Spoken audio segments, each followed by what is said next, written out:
Shalom baik kita semua, perkenalkan nama saya Lestaru Tahayan, NIM 1901011142.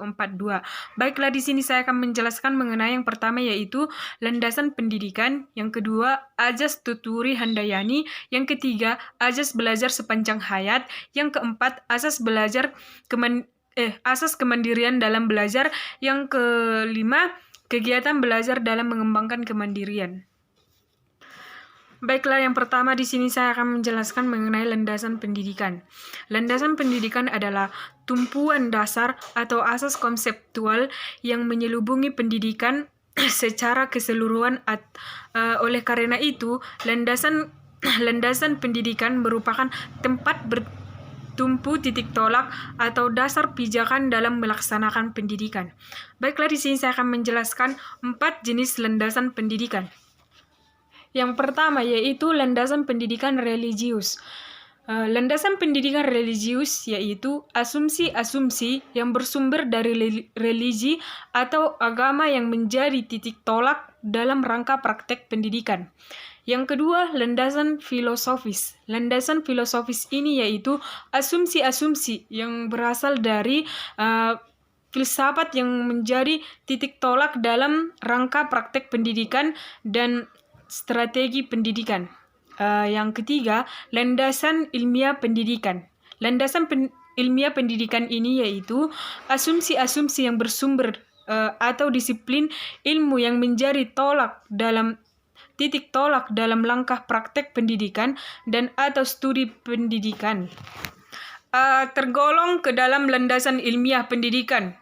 Antara lain yaitu yang pertama landasan psikologis pendidikan, yang kedua landasan sosiologis pendidikan, yang ketiga landasan antropologis pendidikan, yang keempat landasan historis pendidikan dan sebagainya. Baiklah, di sini saya akan menjelaskan yang keempat, landasan yuridis atau hukum pendidikan. Landasan yuridis atau hukum pendidikan ini yaitu asumsi-asumsi yang bersumber dari peraturan perundang-undangan yang berlaku yang menjadi titik tolak dalam praktek pendidikan dalam studi pendidikan. Baiklah, di sini saya akan menjelaskan yang kedua mengenai Azas Tuturi Handayani.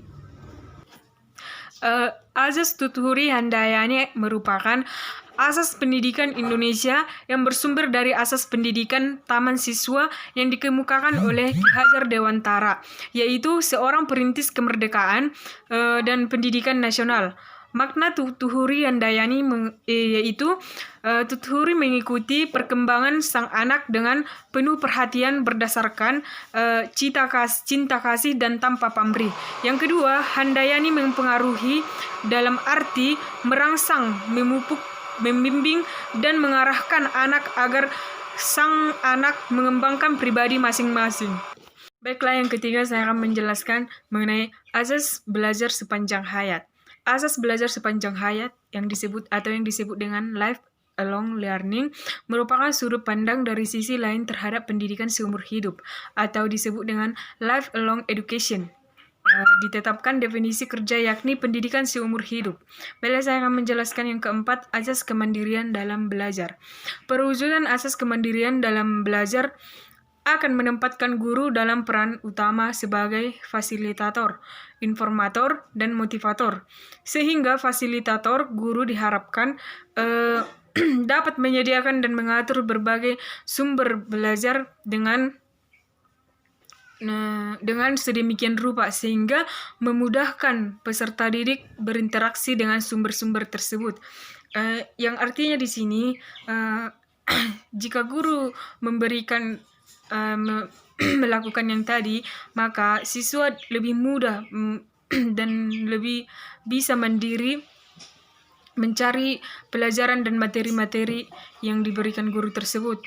Jadi dapat kita simpulkan bahwa asas kemandirian dapat diartikan sebagai aktivitas belajar yang berlangsung lebih didorong oleh kemauan diri sendiri, pilihan diri sendiri, dan tanggung jawab diri sendiri dalam pembelajaran. Yang kelima, saya akan menjelaskan mengenai kegiatan belajar dalam mengembangkan kemandirian. Kemandirian belajar adalah belajar mandiri, tidak menggantungkan diri kepada orang lain. Ya artinya siswa di sini dituntut mandiri. Misalnya ada guru memberikan tugas begitu, siswa dituntut untuk mengerjakan sendiri, tidak mencontek, tidak menyuruh orang lain untuk mengerjakan tugas tersebut. Artinya lebih mandiri dan dapat mengerjakan tugas yang diberikan guru itu dengan sendiri dan benar-benar dari pengetahuan diri sendiri. Di sini juga dituntut untuk memiliki keaktifan dan inisiatif sendiri. Inisiatif maksudnya di situ dorongan dari diri sendiri untuk belajar, untuk lebih termotivasi untuk diri sendiri untuk belajar begitu ya.